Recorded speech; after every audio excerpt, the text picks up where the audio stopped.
Welcome back to the channel. In this video, I'll show you how to use Helium 10's keyword tracker to monitor your keyword rankings daily, in real time.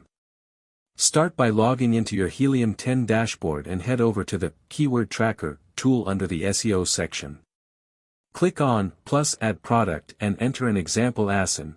For this demo, let's use B0F7S1DHCD. Select your marketplace. Let's go with Amazon.com, USA. Next, you'll enter a few target keywords like training collars, receivers, dual lead chargers, and chargers. Once added, Helium 10 will begin tracking the ranking positions of those keywords, showing you how they move over time. You can also see metrics like search volume, estimated sales impact, and mobile versus desktop visibility. This is a powerful way to measure the effectiveness of your PPC campaigns, listing changes, or seasonal trends, and even compare your results with competitors. So stop guessing and start tracking smart.